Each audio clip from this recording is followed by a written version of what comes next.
want to ask all the leaders in the world, are you blind? Are you deaf? Are you a human being? I don't think so. One of you are a human being. You didn't see the children of Syria? And what happened in Yarmouk campaign? What can I say? I can't see anything. Arab leaders, you are a criminal, murderer, dirty, thief. You are nothing. You are the worst people in all the society, Arab society. You are rubbish. Thank you very much.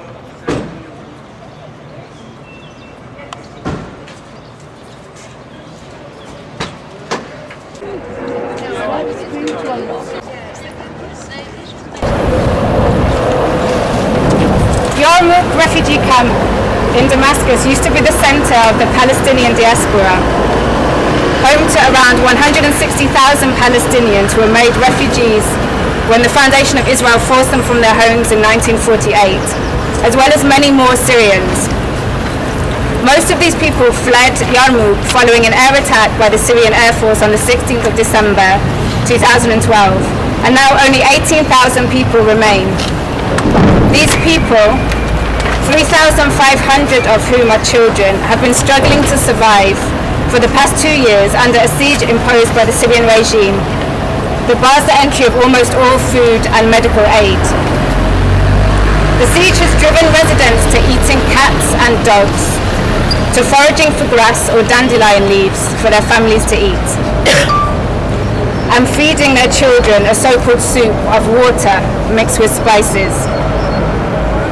Amnesty International reports that at least 194 people in Yarmouk have died since the siege was imposed, mostly as a result of starvation and a lack of medical care. Civilians in Yarmouk have also been without drinking water since September 2014, and there have been reported cases of anemia and jaundice among children. Yarmouk residents have also been subject to exploitation and abuses by opposition fighters, and relief and media activists are being targeted for assassination by unknown parties.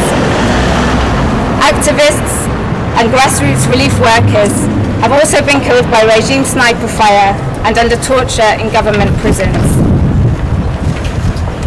The entry of Yarmouk by so-called Islamic State fighters on the 1st of April has worsened the humanitarian situation in Yarmouk, with civilians killed by sniper fire and shelling, and both the Islamic State and the Syrian regime blocking the entry of all humanitarian aid. Syrian government forces responded to the Islamic State invasion by dropping 25 barrel bombs on Yarmouk, one of which hit the last remaining functioning hospital in the camp, which is called Palestine Hospital. In response to calls from grassroots activists in Yarmouk camp, we remind the international community of its responsibility to protect this community of Palestinian refugees who are stateless and have continually been denied their right to return to Palestine since being expelled from their homes in 1948. We call on all responsible parties to do everything they can to ensure that the siege on Yarmouk is lifted, to ensure the safe exit of those in need of urgent medical treatment, to ensure the immediate entry and distribution of food and medical supplies to civilians inside Yarmouk and to those who have been displaced by nearby areas, and to ensure the safe exit of human rights defenders and relief activists whose lives are in serious danger. So as I said, almost 200 people have died since the siege was imposed on Yarmouk, mostly of starvation and because of a lack of medical care, because medical supplies aren't getting into the camp and medical workers are being targeted and killed. We're going to read some of the names of the Palestinians, the people in Yarmouk camp who've died as a result of the siege. This is a list that was made by Amnesty International in March 2014, 1 year ago. So it's just some of the names of the people that have died since the siege was imposed. We'd like to follow the reading of the names with a moment's silence. Salman Mahmoud Nassar, died of a lack of medical care following a shrapnel injury. Suhail Sinan died of starvation. Mohammed Ahmed Abdul Al-Ghani died of starvation. Mahmoud Mohammed Ayadi died of starvation. Muhammad Hamad Qassem, 14 days, starvation. Jana Ahmed Hassan, starvation. Ahmed Adwan, starvation. Arif Abdullah, infant, starvation. Zakaya Hamada, lack of medical care following a head injury.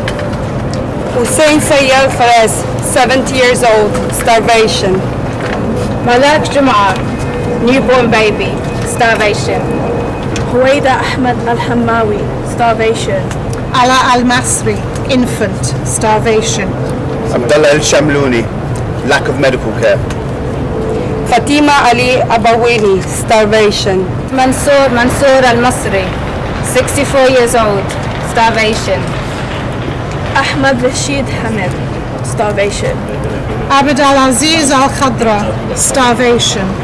Samira Hassan Taha, sniper fire.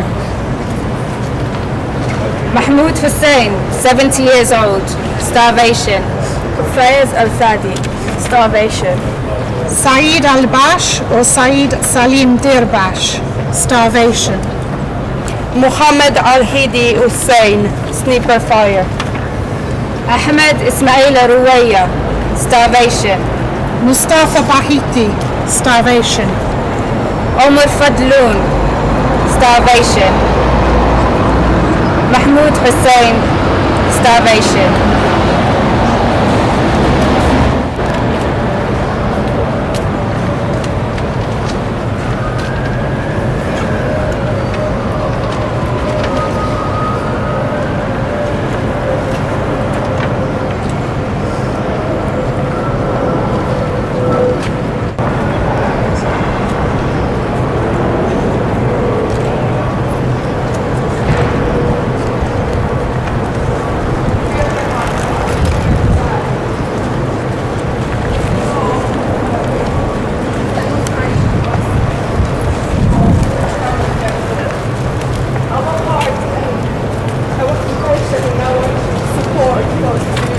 All the refugees of Palestine and all the people suffering in Syria. Because they are not only Palestinians, but they are Syrians as well, risking their life for an unreasonable and unhuman situation. And they are civilians and they are innocents. And we want to remember today that they are not just numbers, they are human beings. And that we need to respect them and we need to support them and look at them in their eyes and remember them smiling and hugging each other, because that's what a human being does. It doesn't cover, it doesn't run to look for food in the snipers' fires. This is unhuman. This is something that everyone, no matter which color, no matter which nationality, we all have to stand against this. Thank you everyone for coming today.